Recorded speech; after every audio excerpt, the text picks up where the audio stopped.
Welcome back to my chaotic, crazy fucking life. Building this ghetto ass fucking Civic. No, I'm just fucking with you guys. I got a new video today, and I got a few things going on. So, just to give you a rundown, actually, let me just show you. I ordered some parts the other day, and they came in. And instead of making a video, I got impatient and ended up just installing them and really not documenting what I did. So I got a boost gauge and oil pressure gauge, and coming next is going to be a wideband sensor gauge here. I got my RPM gauge up there, which we already know about that. But basically what I did was I cut holes in the dash. I ended up cutting holes. Let me see if I can turn the light on here. I ended up cutting the bottom of this open. You can see there, cut that hole out so I can mount them, and the wiring all runs back into the engine compartment there. But I did get the boost pressure sensor gauge hooked up. Here it is right here.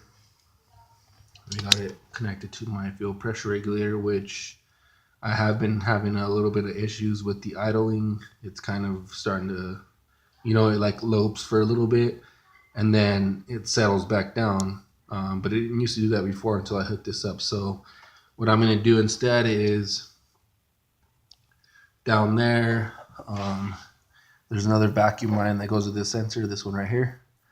And I'm just going to end up cutting a T in there and hooking the boost pressure gauge up to that. It'll be a little bit more accurate and it won't fuck with the fuel pressure regulator. So that's cool. The other thing that I ran into was I got the oil pressure sending unit, and the sensor or the gauge came with this sensor here. As you can see, those thread fittings are kind of one off.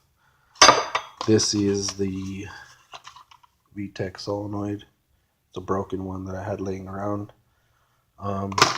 Most people buy a sandwich plate, but I didn't want to do that because I still have to run a oil feed line and also an oil cooler, and these sandwich plates usually only come with 2 fittings for that, so I wouldn't be able to run 3 things off of it. So I decided that I would run it off of the Vtec pressure switch. Well, I have to unbolt that and then add an adapter and make it all work. So I ended up going to Home Depot, and this is what I got. I got this little T-fitting here, and I also got this extension. It's just a little extension piece. All the threads do not match up, so that's kind of the problem that I'm going to run into.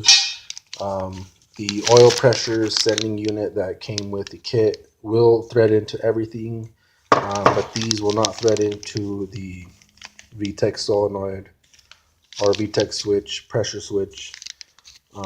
Thread pitch is different. These are a little bit thinner. So I don't know, man.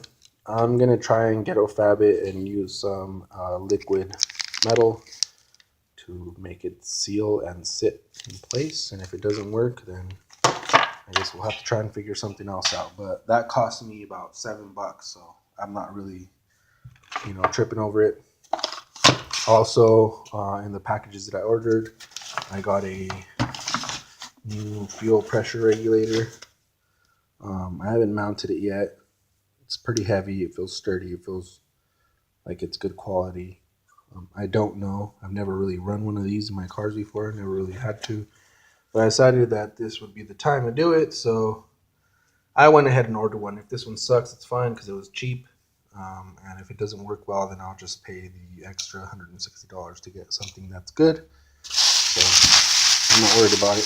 But anyways, I kind of wanted to show you guys how to hook this thing up, and hopefully we can get the oil pressure sending unit running correctly and actually reading something, because as of now it doesn't really read shit when I start the car. I'm going to show you guys. So that's basically all I get when I start the car, is a big fat 0 with the warning light, obviously, because if there is 0 oil pressure, you're probably going to blow your fucking engine. But my thing is, when I accelerate and I hit VTEC, all of a sudden it jumps to 150. Obviously, it's going to do that because it's running off the VTEC pressure switch. The VTEC pressure switch is not made to kind of, range, voltage, and how much pressure it's making. As soon as it gets a pressure reading, it jumps to 150, which basically is maxing out the sensor and letting the computer know that there's enough oil pressure to hit VTEC. So it doesn't work for me. I've been looking on forums and I haven't seen anything that says that it'll work. So I'm just going to have to do it the right way and, run the pressure sending unit on its own. So I'm going to make a video today on how to do that, and hopefully we'll take a test drive and these numbers will change from 0 to something. Hopefully in the 40 to 60 range, because that's where we want it to be. Alright, so first thing I'm going to do is, disconnect the VTEC pressure switch here. And then I'm going to remove the sensor.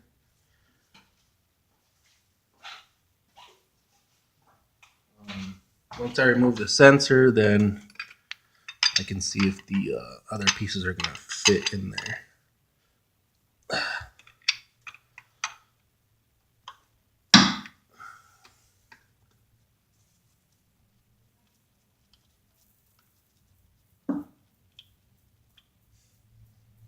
There it is. It's out. Simple. That's where the oil goes in. So we will be adding the adapter in there, and then hopefully the two sensors will fit on either side, and I can run the wire inside the cab this way, and I'll show you guys how to do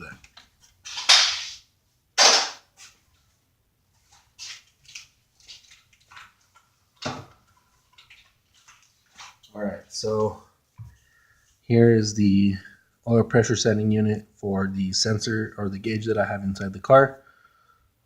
It's pretty big, so now that I look at it, holy shit, there's not really much room to work with. Here's one of the fittings, and here's another one. So let's get them plugged in. Alright, so I got the nipple kind of screwed in there under this T fitting. It's kind of a pain in the ass to get it in there. But I did get it in there without damaging any of the threads. So let's go ahead and fit it inside of the Vtec Solenoid, and hopefully it works.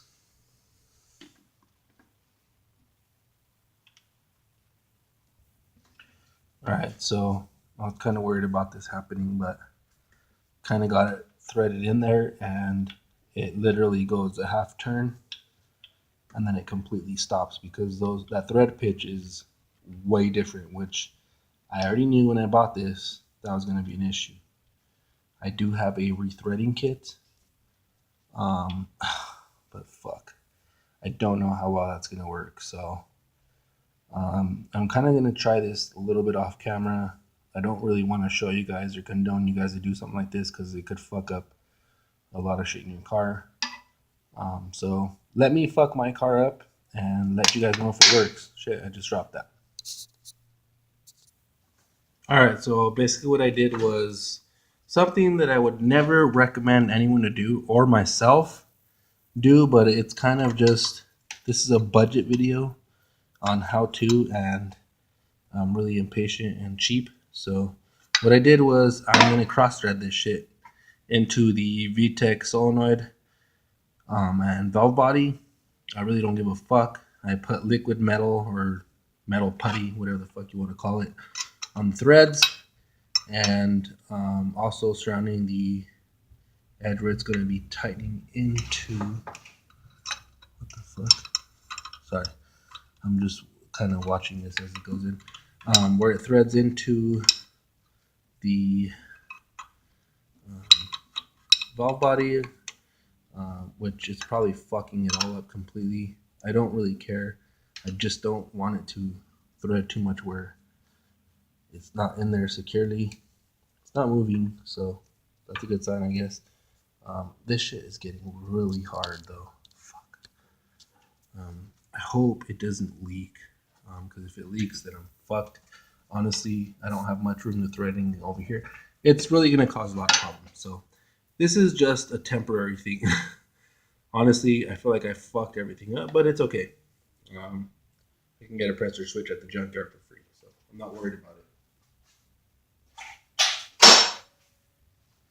Alright, so now that I'm fucking screwed and I pretty much fucked myself into owning this, I'm going to continue this video so that you guys can see how not to install an oil pressure sensor the right way.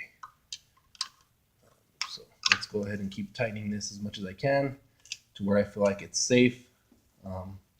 The liquid putty metal is already drying at a very rapid rate here. That shit's spinning. I don't think it should be. Oh shit, okay. I think we should be good there. I don't think it'll leak oil anymore. This shit is starting to get really hard. Fuck. Don't know if I want to install the sensor that way, if it'll work. I think there's enough room though, to be honest with you. Let's see. Where is the sensor? And keep in mind, this is just the test sensor. It's broken. Well, not really. It still works.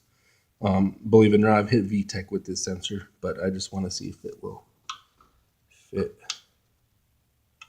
over on this side. Is it gonna go in? Please tell me it goes in. Oh yeah, I forgot. This shit does not thread in as well. It's also gonna have to be cross-threaded. So, hey, it does work, and now I can't get it off. Should loosen it up enough. All right, that'll work. Kind of want to position this a little bit better though. That's kind of a shitty position to be in. I don't think I can do much with it like that. So I'll just move my camera really quick. All right, that's a lot better view. I don't really see. I mean, straight up and down would probably be best. Oh, nice. That's great. Straight up and down would probably be best. I don't know if I can spin it anymore though. Let me try here.